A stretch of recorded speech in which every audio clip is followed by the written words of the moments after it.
नमस्कार दोस्तों, आप सभी का हमारे चैनल ध्येय ज्ञान धारा में स्वागत है। हम लोगों ने KVS 2022-23 परीक्षा के लिए कंप्यूटर की महामैराथन सीरीज स्टार्ट की थी। तो यह इसी क्रम में यह इसका दूसरा वीडियो है। दोस्तों, इस वीडियो को हम चाहते तो एक ही सेशन में समाप्त कर सकते थे, 2 से 3 घंटे का सेशन लाके यह वीडियो ख़त्म हो सकती थी, लेकिन हमने ऐसा इसलिए नहीं किया क्योंकि आप लोगों के पास समय कम है और मैं नहीं चाहता कि आप लोगों का टाइम जो है इधर उधर वेस्ट हो। तो आप क्या करें, इसको जब भी आपके पास आधे घंटे का टाइम है, 20-25 मिनट का टाइम हो, तो आप इस टाइप के वीडियो को देख सकते हैं। आप 1.5 की स्पीड में लगाकर भी इन प्रश्नों को कर सकते हैं। आप अपना समय भी बचाएंगे और नॉलेज भी गेन करेंगे। तो चलिए स्टार्ट करते हैं बिना टाइम गंवाए आज का सेशन, कंप्यूटर पार्ट 2। प्रश्न है, एडसेक का आविष्कार किसने किया था? दोस्तों, 4 ऑप्शन दिए गए हैं। हमें एडसेक का आविष्कार किसने किया था या इसका उत्तर बताना है। तो इसका जो करेक्ट ऑप्शन हो जाएगा वह हो जाएगा option number C, Maurice Wilkes. Option number C, Maurice Wilkes ने इसका आविष्कार किया था। ऑप्शन नंबर सी इसका करेक्ट ऑप्शन हो जाएगा। अब जान लेते हैं इडसेक के बारे में।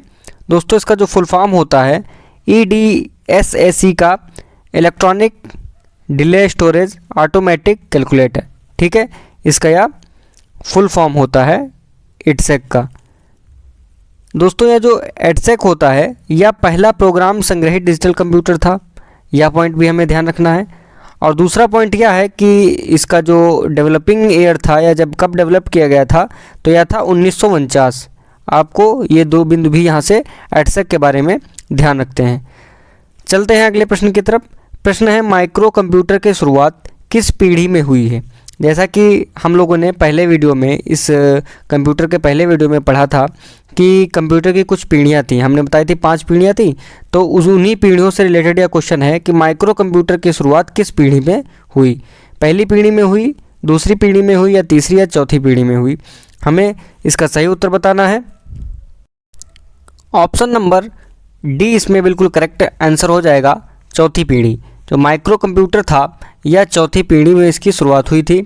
दोस्तों, जैसा कि हमने बताया था इन सभी 5 पीढ़ियों के वर्ष की कब ये आई पीढ़ियाँ, तो आप ध्यान रखिएगा। जो चौथी पीढ़ी है वह 1971 से और वर्तमान मतलब प्रेजेंट में इसका उपयोग होता है। चौथी पीढ़ी के कंप्यूटरों का 1971 से प्रेजेंट तक या वर्तमान तक। दोस्तों, बाकी की जो पीढ़ियां हैं जैसे कि पहली, दूसरी और तीसरी पीढ़ी, इनकी बात हम कर लेते हैं। तो प्रथम पीढ़ी का जो टाइम पीरियड था वह ध्यान रखिएगा 1940 से 56 था। ठीक है, और दूसरी पीढ़ी का जो टाइम पीरियड था वह 1956 से लगा करके 1963 तक था। ठीक है, अब बात करते हैं तीसरी पीढ़ी की। तो तीसरी पीढ़ी का टाइम पीरियड आप लोग ध्यान रखिएगा 1964 से 1971 तक था। तो ये सभी पीढ़ियों के जो है यहाँ पर टाइम पीरियड दे दिए गए। अब हम इसमें जान लेते हैं कि पहली पीढ़ी में किस स्विचिंग डिवाइस का प्रयोग किया गया था। जैसा कि पहले हमने बताया था कि पहली पीढ़ी में वैक्यूम ट्यूब का और दूसरी पीढ़ी में ट्रांजिस्टर का, ठीक है, जो कि सेमीकंडक्टर से बने होते थे। और तीसरी पीढ़ी में कहेगा आईसी का फुल फॉर्म क्या होगा? इंटीग्रेटेड सर्किट, जो कि सिलिकॉन से बने हुए थे, उसका प्रयोग किया गया था। यह स्विचिंग डिवाइस थी। दोस्तों, आप सभी को यह वीडियो पसंद आए तो आप अपने दोस्तों के साथ शेयर ज़रूर करिएगा और इस वीडियो को लाइक करिएगा। और हमारे चैनल पर अगर जो आप नए हैं तो चैनल को सब्सक्राइब कर लीजिए। यदि आपको अभी नहीं सब्सक्राइब करना है तो आप लास्ट तक वीडियो देखिए। यदि ज़रा सा भी हेल्पफुल हो तो आप इस वीडियो को लाइक, सब्सक्राइब और शेयर कीजिएगा। दोस्तों, जो माइक्रो कंप्यूटर हैं बता दें, यह आकार में बहुत छोटे होते हैं जिन्हें टेबल या डेस्क पर आसानी से रखा जा सकता है। ठीक है, देखिए इन्हें जो है या इन कंप्यूटर को क्या कहते हैं? इन्हें क्या कहते हैं? कंप्यूटर ऑन चिप भी कहा जाता है। या भाई ध्यान रखिएगा, कई बार पूछा गया है कि किन प्रकार के कंप्यूटरों को कंप्यूटर ऑन चिप कहा जाता है। अगला पॉइंट यह है कि इनका उपयोग मुख्यतः व्यवसाय, चिकित्सा के क्षेत्र में किया जाता है। ठीक है, बिजनेस और जो है हेल्थ डिपार्टमेंट में इसका प्रयोग किया जाता है। किसका? माइक्रो कंप्यूटर का। तो माइक्रो कंप्यूटर के बारे में आपने जान लिया है। अगला प्रश्न चलते हैं। अगला प्रश्न है माइक्रो कंप्यूटर को क्या कहा जाता है, मतलब डॉट डॉट डॉट कुछ जगह खाली छोड़ी हुई है, बताना है कि माइक्रो कंप्यूटर को 4 ऑप्शन दिए गए हैं, इनमें से क्या कहा जाता है। Computer on hill, computer on a chip, computer on A ship या उपयुक्त तो सभी। जैसा कि अभी पहले हमने बताया पिछले क्वेश्चन में कि माइक्रो कंप्यूटर को क्या कहा जाता है, कंप्यूटर ऑन ए चिप। तो इसका जो करेक्ट ऑप्शन हो जाएगा वह हो जाएगा option number B, computer on chip, इसका बिल्कुल सही उत्तर हो जाएगा। चलते हैं अगले प्रश्न की तरफ। प्रश्न है निम्न में से किस प्रकार के कंप्यूटर डिजिटल घड़ी में पाया जाता है। जो डिजिटल घड़ी होती है, डिजिटल वॉच होती है हम लोगों की, तो बताना है कि उसमें किस प्रकार का कंप्यूटर पाया जाता है। 4 ऑप्शन दिए गए हैं। ए ऑप्शन में है mainframe computer, B option में है एम्बेडेड कंप्यूटर, सी ऑप्शन है सुपर कंप्यूटर और डी ऑप्शन है नोटबुक कंप्यूटर। तो इस प्रश्न का जो सही उत्तर हो जाएगा वह हो जाएगा option number B, embedded computer digital watch में पाया जाता है। ठीक है, डिजिटल वॉच जो होती है, डिजिटल घड़ी, उसमें कौन सा कंप्यूटर, एम्बेडेड कंप्यूटर पाया जाता है। देखते हैं कि एम्बेडेड कंप्यूटर क्या होता है, इसके बारे में जानते हैं। दोस्तों, एम्बेडेड कंप्यूटर होता है या एक विशिष्ट प्रक्रिया के लिए तैयार एक माइक्रो कंट्रोलर या माइक्रो प्रोसेसर आधारित प्रणाली है। ठीक है, इसके कुछ उदाहरण दिए गए हैं, जैसे कि सेलफोन होता है, हमारा कैमरा होता है, ऑटोमेटिक जो सिस्टम होते हैं, डिजिटल घड़ी आदि। ठीक है, ये इसके कुछ एग्जाम्पल हुए। तो उम्मीद है आपको एम्बेडेड कंप्यूटर समझ में आया होगा। अब चलते हैं अपने अगले क्वेश्चन की तरफ। क्वेश्चन है प्रथम मिनी कंप्यूटर था। अब हमें बताना है कि इनमें से कौन सा प्रथम मिनी कंप्यूटर या फर्स्ट मिनी कंप्यूटर कौन था। ए ऑप्शन में दिया गया है PDP-8, बी ऑप्शन में दिया गया है इनैक, सी ऑप्शन में यूनिसैक, डी ऑप्शन में एडवैक। अब हमें सही उत्तर इस प्रश्न का बताना है। ए ऑप्शन इसका करेक्ट आंसर हो जाएगा। दोस्तों, PDP-8 जो है यह प्रथम मिनी कंप्यूटर था, ध्यान रखिएगा। पूछा जाए प्रथम मिनी कंप्यूटर तो ध्यान रखिएगा PDP-8 प्रथम मिनी कंप्यूटर था। अब दोस्तों बात करते हैं कि मिनी कंप्यूटर क्या होता है, मिनी कंप्यूटर किसे कहते हैं। देखिए, आप सभी जानते होंगे कि मध्यम आकार का या मीडियम साइज का जो कंप्यूटर होता है उन्हें ही मिनी कंप्यूटर कहते हैं।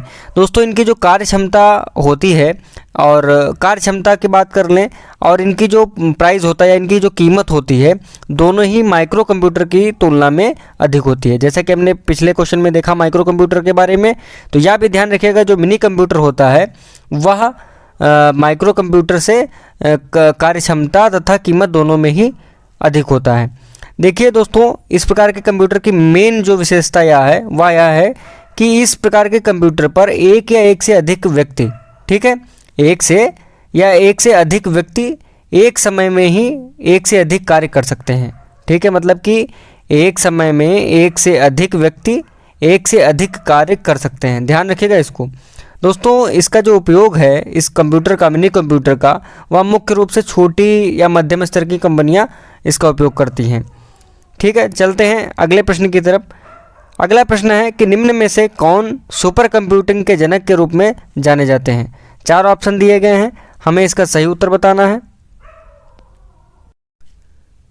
इस प्रश्न का जो सही उत्तर हो जाएगा वह हो जाएगा ऑप्शन नंबर सी, सेमूर क्रे को सुपर कंप्यूटिंग के जनक के रूप में जाना जाता है।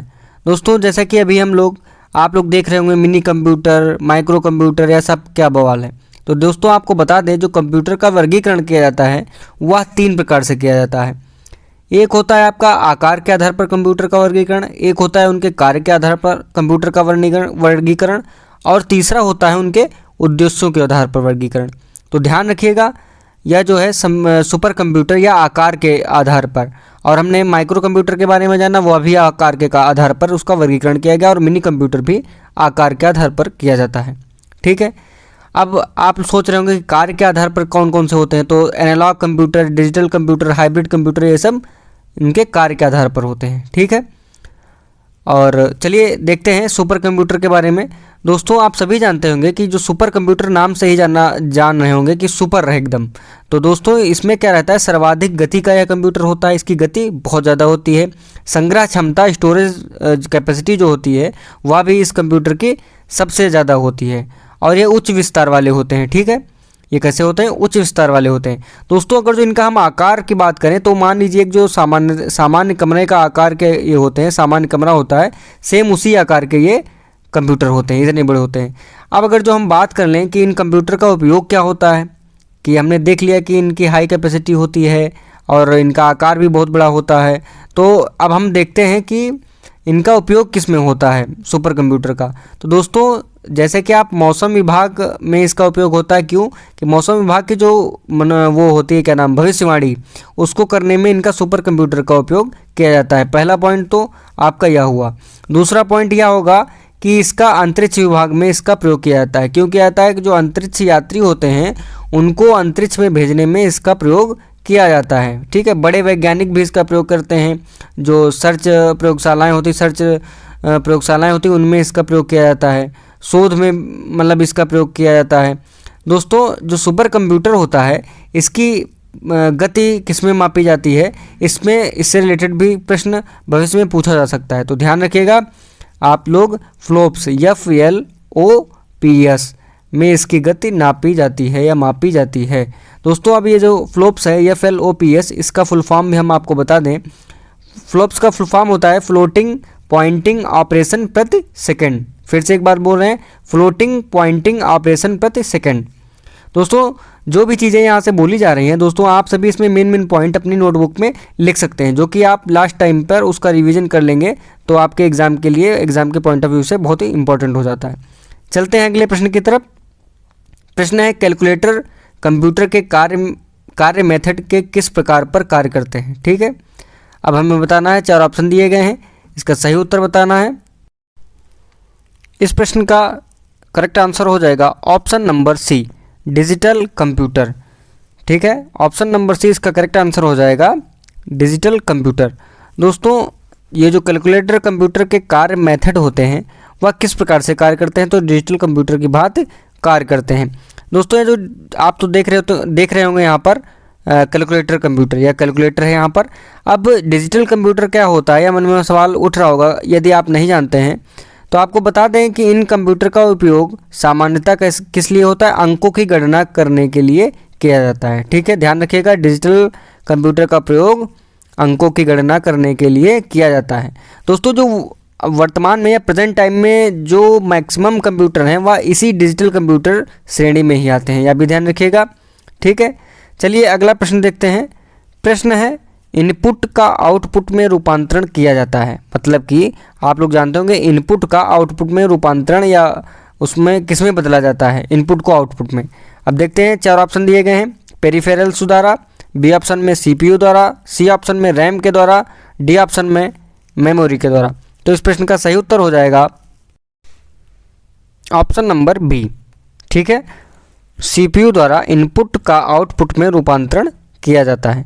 दोस्तों जो CPU होता है, आप सभी को इसका, मैक्सिमम लोगों को इसका फुल फॉर्म पता होगा। यदि आपको नहीं पता है तो आपको बता दें, CPU का फुल फॉर्म होता है सेंट्रल प्रोसेसिंग यूनिट। ठीक है, आप लोगों ने यदि कंप्यूटर अभी तक पढ़ा नहीं है या पढ़ लिया है तो आपको इसका उपयोग या इसके बारे में पता होगा। यदि आप नहीं जानते हैं तो मैक्सिमम पूछे जाने वाला जो क्वेश्चन है वह है कि CPU को इनमें से क्या कहा जाता है। 4 ऑप्शन दे दिए जाएंगे, तो आप लोग ध्यान रखिएगा, CPU को कंप्यूटर का मस्तिष्क कहा जाता है। ठीक है, ब्रेन ऑफ कंप्यूटर CPU होता है, सेंट्रल प्रोसेसिंग यूनिट इसका फुल फॉर्म होता है। दोस्तों ध्यान रखिएगा, यह कंप्यूटर के बाहरी व आंतरिक डिवाइसों को कंट्रोल करता है। ठीक है, कंप्यूटर के अंदर के या बाहर के जो भी डिवाइसेस होती हैं उनको कौन कंट्रोल करता है, CPU कंट्रोल करता है। ध्यान रखिएगा दोस्तों, यह जो है निर्देशों का क्रमिक रूप में क्रियान्वयन करता है। आवश्यकता पड़ने पर यह क्या करता है, आउटपुट डाटा को रजिस्टर्ड में मुख्य मेमोरी में स्थानांतरित कर देता है। ठीक है, चलिए अगला प्रश्न चलते हैं, अगले प्रश्न की तरफ। प्रश्न है, कंप्यूटर का कौन सा भाग कैलकुलेटिंग एवं कंपेयरिंग के लिए इस्तेमाल किया जाता है। तो इस प्रश्न का जो सही उत्तर हो जाएगा वह हो जाएगा option number A, ALU। Option number A इसका सही उत्तर हो जाएगा ALU। ALU इसका बिल्कुल करेक्ट आंसर हो जाएगा। ALU का फुल फॉर्म होता है, ध्यान रखिएगा, अर्थमेटिक लॉजिक यूनिट। ठीक है, कई बार पूछा गया है। आपको पहले भी बताया था कि कंप्यूटर में 2 से 3 टॉपिक या फैक्ट आपको याद होने चाहिए। पहला तो आपको कंप्यूटर की सभी शॉर्ट कीज़ याद होनी चाहिए, दूसरा उसका फुल फॉर्म याद होना चाहिए, और तीसरा इसका जो टर्मिनोलॉजी होती है वह आपको अच्छे से आनी चाहिए। तो ध्यान रखिएगा, कंप्यूटर का कौन सा भाग कैलकुलेटिंग एवं कंपेयरिंग के लिए इस्तेमाल किया जाता है, तो आप बताएंगे ALU। यदि पूछा जाए ALU का फुल फॉर्म क्या होगा, तो अर्थमेटिक लॉजिक यूनिट। अगले प्रश्न की तरफ चलते हैं। प्रश्न है, निम्न में से कौन सा कंट्रोल यूनिट का एक कार्य नहीं है? 4 ऑप्शन है। निर्देशों को पढ़ना, बी ऑप्शन है निर्देशों की व्याख्या करना, सी ऑप्शन है निर्देशों को अमल में लाना और डी ऑप्शन है ऑपरेशन को निर्देशित करना। देखिए इस प्रश्न को सही से देखिएगा। इस प्रश्न में लास्ट में नहीं दिया गया है, तो हमें बताना है कि कंट्रोल यूनिट का कौन सा कार्य नहीं है। तो इसमें जो करेक्ट ऑप्शन हो जाएगा वह हो जाएगा ऑप्शन नंबर बी। बिल्कुल सही उत्तर हो जाएगा ऑप्शन नंबर बी। निर्देशों की व्याख्या करना कंट्रोल यूनिट का एक कार्य नहीं है। निर्देशों का पढ़ना इसका कार्य है, उद्देश्यों को अमल में लाना इसका कार्य है, ऑपरेशन को निर्देशित करना भी इसका कार्य है। लेकिन इसमें पूछा गया था कि कंट्रोल यूनिट का कौन सा कार्य नहीं है, तो ध्यान रखिएगा ऑप्शन नंबर बी, निर्देशों की व्याख्या करना इसका कार्य नहीं है। चलते हैं अगले प्रश्न की तरफ। प्रश्न है, निम्न में से किस डिवाइस में सीपीयू और मेमोरी स्थित है? ठीक है, मतलब कि सीपीयू और मेमोरी किस में स्थित है, किस डिवाइस में? 4 ऑप्शन दिए गए हैं, हमें इसका सही उत्तर बताना है। इस प्रश्न का जो सही उत्तर हो जाएगा वह हो जाएगा option number D, control unit. ठीक है, कंट्रोल यूनिट जो है सीपीयू और मेमोरी स्थित होती है कंट्रोल यूनिट में। ठीक है दोस्तों, जैसा कि ऑप्शन नंबर सी में आप देख पा रहे होंगे एएलयू लिखा है, तो एएलयू का फुल फॉर्म क्या होगा? जैसा कि हमने बताया था, एएलयू का फुल फॉर्म होगा अर्थमेटिक लॉजिक यूनिट। ठीक है, अर्थमेटिक लॉजिक यूनिट इसका फुल फॉर्म होगा। चलिए अगले प्रश्न की तरफ चलते हैं। प्रश्न है, निम्न में से कौन सा पहला माइक्रो प्रोसेसर था? माइक्रो प्रोसेसर आप लोग जान रहे होंगे यदि कंप्यूटर पढ़ा है, तो वही बताना है कि आप में इसमें कौन सा पहला माइक्रो प्रोसेसर था।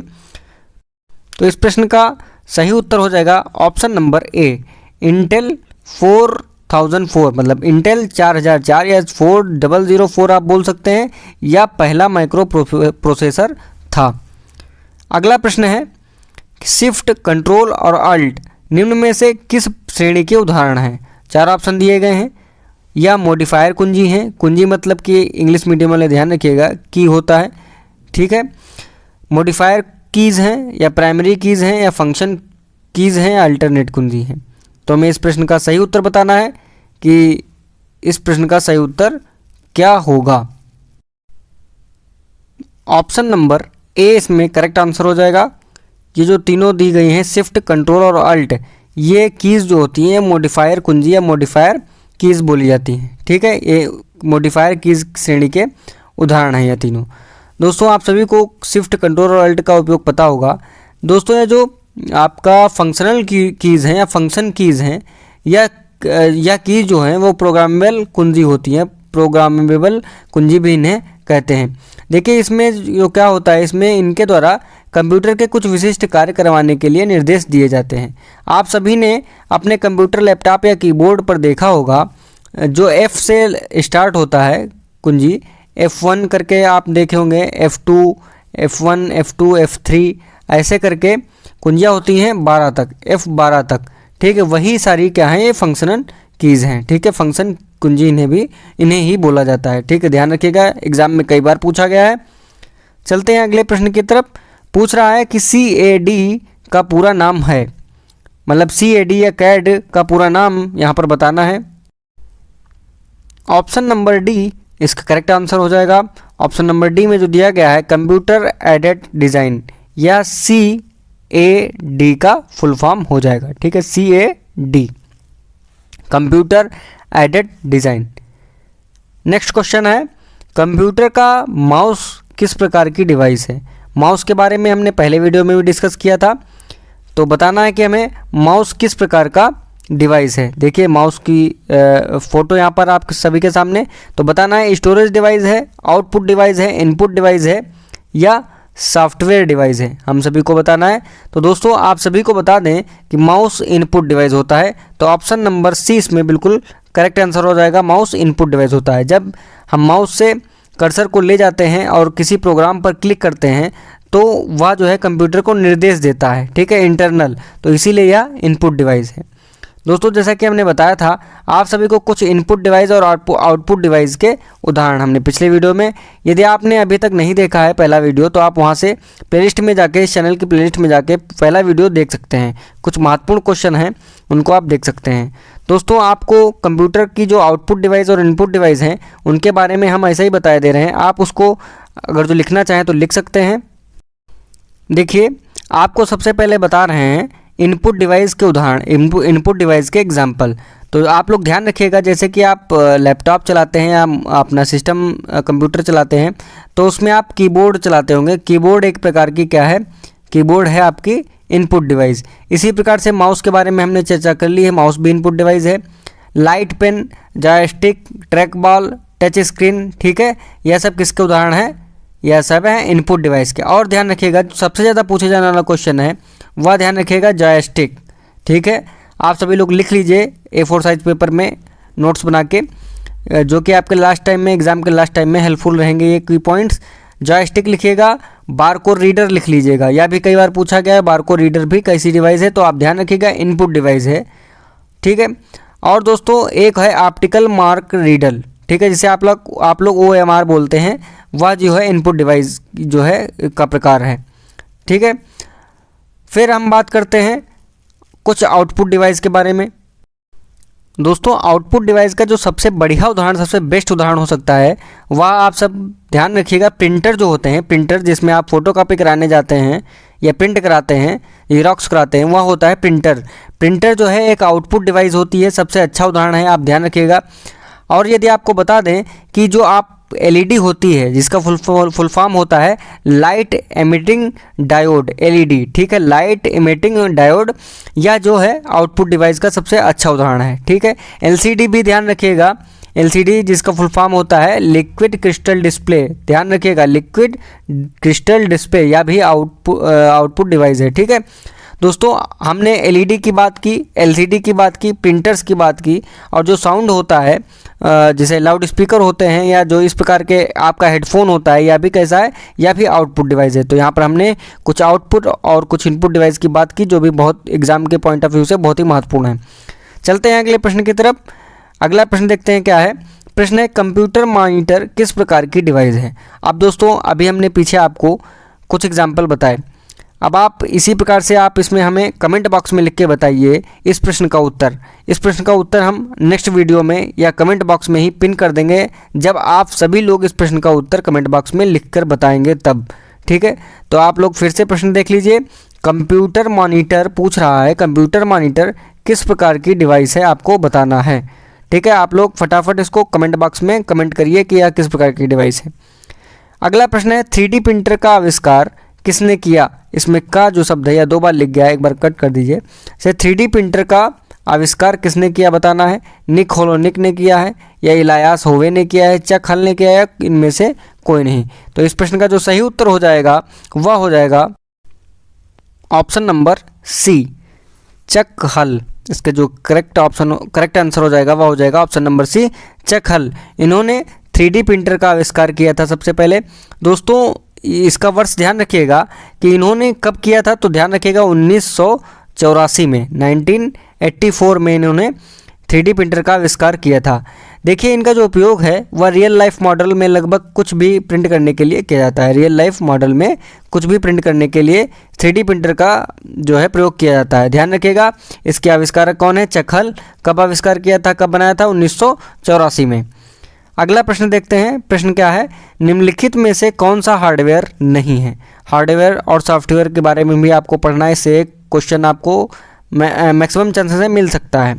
देखिए पेपर का जो लेवल होगा वह ना ज़्यादा टफ होगा ना ज़्यादा इजी होगा। आपका जो लेवल रहेगा एग्ज़ाम का वह मॉडरेट टू टफ या मॉडरेट टू इजी रह सकता है, मतलब मॉडरेट में रहेगा। आपको उसी प्रकार से तैयारी करनी है, ठीक है।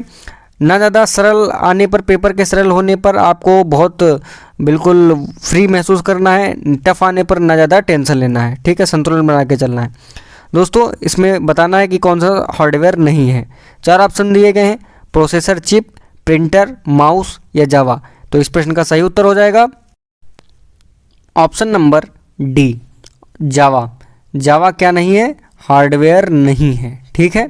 दोस्तों जो माउस है, जैसा कि अभी हमने बताया कि माउस भी हार्डवेयर है। अच्छा, हार्डवेयर और सॉफ्टवेयर में आप लोग डिफरेंस तो समझ ही रहे होंगे। हार्डवेयर मतलब जिसे हम छू के और देख सकते, मतलब छू के और उसको महसूस कर सकते हैं, और सॉफ्टवेयर जिन्हें हम देख नहीं सकते हैं वो सॉफ्टवेयर। आपने जो है इनकी परिभाषाएं तो पढ़ी होंगी और आपने खूब प्रैक्टिकल भी किया होगा कंप्यूटर का, तो हार्डवेयर और सॉफ्टवेयर आपको अच्छे से पता होगा। तो माउस क्या है, हार्डवेयर है, प्रिंटर भी हार्डवेयर है, प्रोसेसर चिप हार्डवेयर है। लेकिन जावा जो है या हार्डवेयर नहीं है। जावा क्या है, जावा आप सभी लोग इसका भी कमेंट बॉक्स में उत्तर लिखिए कि जावा क्या है, आपको बताना है। कमेंट बॉक्स में पिन करिए, कमेंट करिए कि जावा क्या है। अगले प्रश्न की तरफ चलते हैं। प्रश्न है मेमोरी की मात्रा मापी जाती है, मतलब कि मेमोरी की यूनिट क्या होती है। बताना है कि बाइट्स, बिट्स या मेगाबाइट या मेगाबिट्स। इसका सही उत्तर क्या होगा? ऑप्शन नंबर सी मेगाबाइट इसका सही उत्तर हो जाएगा। मेगाबाइट में मेमोरी की मात्रा मापी जाती है, या आप इसे यह भी बोल सकते हैं कि मेमोरी की यूनिट क्या होती है, वह होती है मेगाबाइट। ठीक है, आप सभी लोग ध्यान रखिएगा कि आपको पिछले वीडियो में बताया गया था कि आपको इसकी यूनिट्स के बारे में भी पता होना चाहिए। तो सारी यूनिट आप लोग देख लीजिएगा कंप्यूटर की। अगले प्रश्न की तरफ चलते हैं। प्रश्न है रैम, RAM निम्नलिखित में से किसका उदाहरण है। 4 ऑप्शन दिए गए हैं, बताना है आपको। नॉन वोलेटाइल मेमोरी है, या कैश मेमोरी, या वर्चुअल मेमोरी, या वोलेटाइल मेमोरी।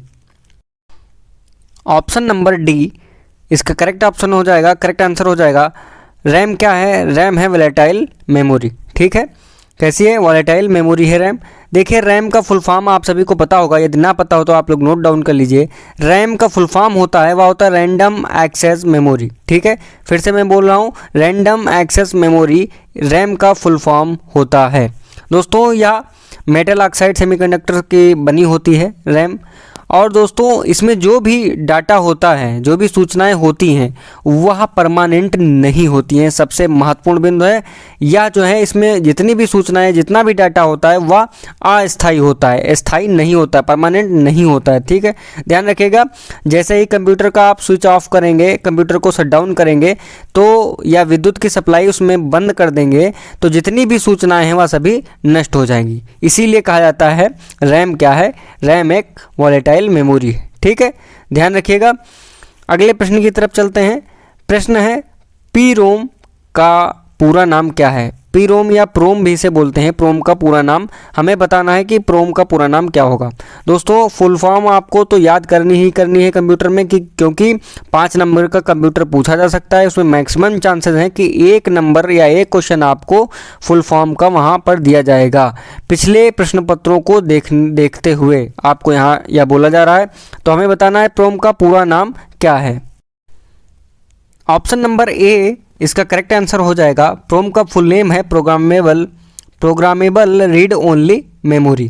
दोस्तों ये जो प्रोम है या रोम का भाग है, ROM। ठीक है, रोम का ही भाग है जिसका फुल नेम होता है रीड ओनली मेमोरी। ठीक है, जैसे कि अभी पिछले क्वेश्चन में हमने रैम की बात की, RAM, इसी प्रकार से रोम भी होता है जिसका फुल फॉर्म होता है रीड ओनली मेमोरी। और प्रश्न में प्रोम का पूरा नाम पूछा गया था, तो प्रोग्रामेबल रीड ओनली मेमोरी इसका प्रोम का फुल नेम होता है।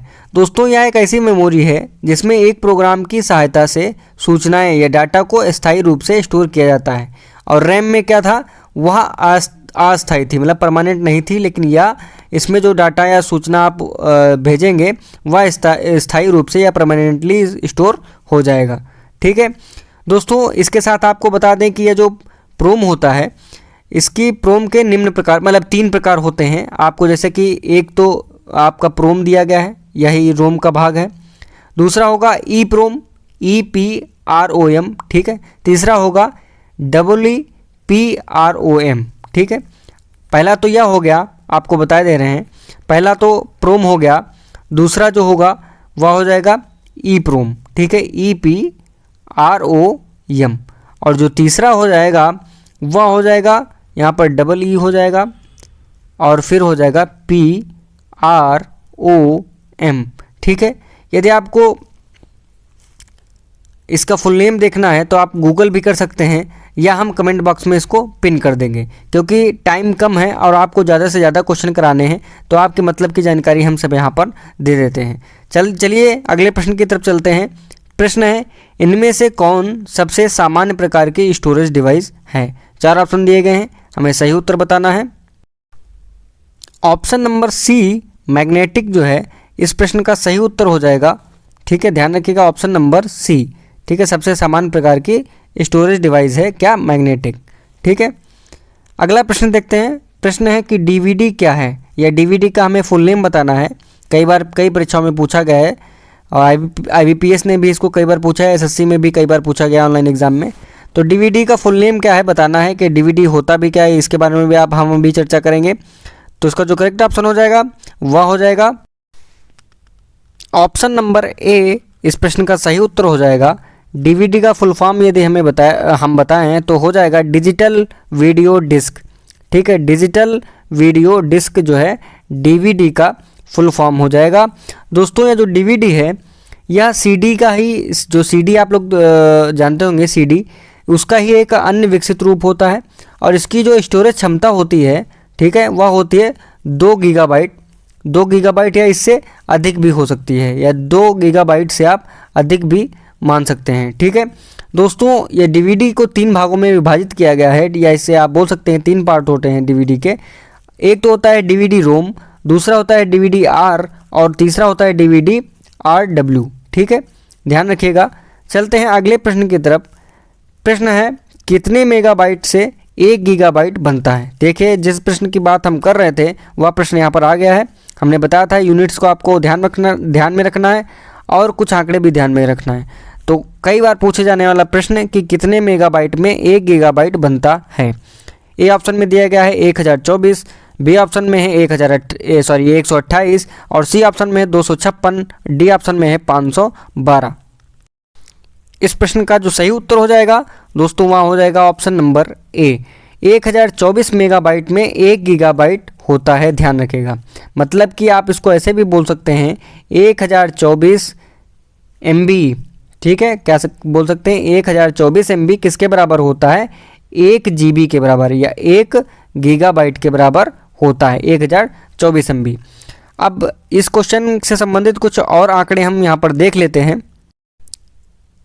दोस्तों जैसा कि स्टार्टिंग से देखते हैं, 4 बिट्स मिलके एक निबल होता है, मतलब कि 4 बिट्स में एक निबल होता है, ध्यान रखिएगा। 8 बिट्स में एक बाइट होता है। आपकी कहानी यहाँ से स्टार्ट होती है, मैक्सिमम क्वेश्चन जो पूछे जाते हैं वो यहाँ से स्टार्ट होते हैं कि 8 बिट्स में एक बाइट होता है। 1024 बाइट में 1 किलोबाइट होता है। किलोबाइट को हम KB से भी लिखते हैं। हम लोग इंटरनेट या नेट यूज़ करते हैं तो देखते हैं कि कितनी KB की स्पीड आ रही है, कि कितने MB का यह वीडियो है, कितने MB की फ़ोटो है, या KB की फ़ोटो है, तो यही होता है। जैसे कि आप लोग KVS का फॉर्म भरा होगा आप लोगों ने, तो उसमें आया होगा कि इतने KB से इतने KB तक आप अपने हस्ताक्षर या अपने साइन उसमें अपलोड कर सकते हैं, ठीक है, या फ़ोटो अपलोड कर सकते हैं। तो इसी प्रकार से यह भी है कि 1 KB में कितने बाइट्स होते हैं, आपको ध्यान रखना है 1024 बाइट होते हैं। अब बात करते हैं कि 1024 किलोबाइट में या 1024 KB में कितने मेगाबाइट या कितने MB होते हैं। तो ध्यान रखिएगा 1 MB होता है, ठीक है। इसी प्रकार से जैसा कि यह प्रश्न भी था कि 1024 MB में 1 गीगाबाइट होता है, ठीक है। ध्यान रखिएगा 1024 MB में 1 गीगाबाइट या 1 GB होता है। तो यहाँ पर कुछ यूनिट्स थे, तो आपको ध्यान रखना है। चलते हैं अगले प्रश्न की तरफ। प्रश्न है सॉफ्टवेयर का प्राथमिक उद्देश्य डाटा को, फिर खाली जगह छोड़ दी गई है, में परिवर्तित करना है। बताना है कि सॉफ्टवेयर का जो प्राथमिक उद्देश्य होता है वह क्या होता है, या स्पष्ट रूप से क्वेश्चन पूछ रहा है आपका। तो ए ऑप्शन में वेबसाइट दिया गया है, बी ऑप्शन में इंफॉर्मेशन, सी ऑप्शन में प्रोग्राम्स, और डी ऑप्शन में ऑब्जेक्ट्स। तो इस प्रश्न का जो सही उत्तर हो जाएगा वह हो जाएगा ऑप्शन नंबर बी। मतलब कि सॉफ्टवेयर का जो प्राथमिक उद्देश्य होता है वह डाटा को इन्फॉर्मेशन में बदलना होता है या परिवर्तित करना होता है, ठीक है। इन्फॉर्मेशन में परिवर्तित करना होता है, जो डाटा होता है उसको इन्फॉर्मेशन को हिंदी में सूचना भी कहेंगे, सूचना में परिवर्तित करना मुख्य उद्देश्य सॉफ्टवेयर का होता है। चलिए अगले प्रश्न की तरफ चलते हैं। प्रश्न है निम्न में से कौन सा ओपन सोर्स सॉफ्टवेयर का उदाहरण है। बताना है कि ओपन सोर्स सॉफ्टवेयर का उदाहरण निम्न में से कौन सा है। ए ऑप्शन है लाइनेक्स, बी ऑप्शन है यूनिक्स, सी ऑप्शन है MySQL, डी ऑप्शन है इनमें से सभी। इस प्रश्न का सही उत्तर हो जाएगा वह हो जाएगा ऑप्शन नंबर डी। ये जो तीनों ऑप्शन दिए गए हैं यह तीनों सही हैं, या तीनों ओपन सोर्स सॉफ्टवेयर के उदाहरण हैं, लाइनेक्स, यूनिक्स और MySQL। दोस्तों अब हम जान लेते हैं ओपन सोर्स सॉफ्टवेयर है यह क्या होता है। दोस्तों इसे ध्यान रखिएगा, कहीं आपको OSS भी लिखा मिलेगा तो ध्यान रखिएगा वह यही ओपन सोर्स सॉफ्टवेयर ही होगा। ठीक है, देखिए दोस्तों ऐसे सॉफ्टवेयर को कहा जाता है OSS या ओपन सोर्स सॉफ्टवेयर जिनका सोर्स सभी यूजर्स को, जो सोर्स कोड होता है वो सभी यूजर्स के लिए उपलब्ध हो। ठीक है, तो ऐसे सॉफ्टवेयर को क्या कहते हैं, OSS सॉफ्टवेयर। ठीक है, इसीलिए इसको एक नाम इसका और भी होता है और नाम से भी जानते हैं, वह होता है फ्री सोर्स सॉफ्टवेयर। ठीक है, OSS का दूसरा नाम क्या होता है, फ्री सोर्स सॉफ्टवेयर। ठीक है, चलिए अगला प्रश्न देखते हैं। प्रश्न क्या है, प्रश्न है MS वर्ड किसका उदाहरण है, बताना है MS वर्ड किसका उदाहरण है। दोस्तों आप सभी को बता दें कि यदि आप यह वीडियो देख रहे हैं तो आपको यहाँ पर एक मेन पॉइंट हम जो बताने जा रहे हैं वह यह है कि जो प्रीवियस ईयर क्वेश्चन है KVS PRT TGT या जो भी है जिसमें कंप्यूटर पूछा गया, आप उठाकर देख लीजिएगा कि MS वर्ड से चैप्टर से कितने प्रश्न आए हुए हैं। यदि आपके 10 प्रश्न कंप्यूटर से पूछे गए हैं तो उसमें कम से कम 4 से 5 क्वेश्चन केवल MS वर्ड और MS ऑफिस इस टाइप के क्वेश्चन केवल पूछे गए हैं। तो आपको यह चैप्टर बहुत अच्छे से कवर करना है। तो इस प्रश्न का उत्तर क्या हो जाएगा, बताइए सभी लोग। ऑप्शन नंबर बी इस प्रश्न का सही उत्तर हो जाएगा।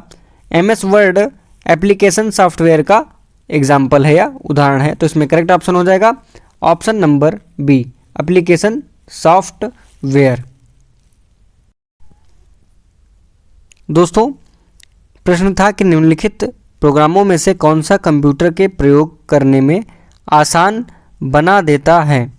तो इस प्रश्न का जो सही उत्तर हो जाएगा वह हो जाएगा option number D, operating system. ठीक है, ऑपरेटिंग सिस्टम जो है कंप्यूटर के प्रयोग करने में आसान बना देता है यह प्रोग्राम। दोस्तों ऑपरेटिंग सिस्टम क्या होता है, ध्यान रखिएगा। ऑपरेटिंग सिस्टम शॉर्ट में OS भी आपको लिखा मिल सकता है।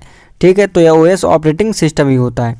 दोस्तों यह क्या होता है कि यह कंप्यूटर के क्रियाकलाप जो भी होते हैं, जितने भी कंप्यूटर के क्रियाकलाप एक्टिविटी होती हैं उन सबको यह नियंत्रित करता है।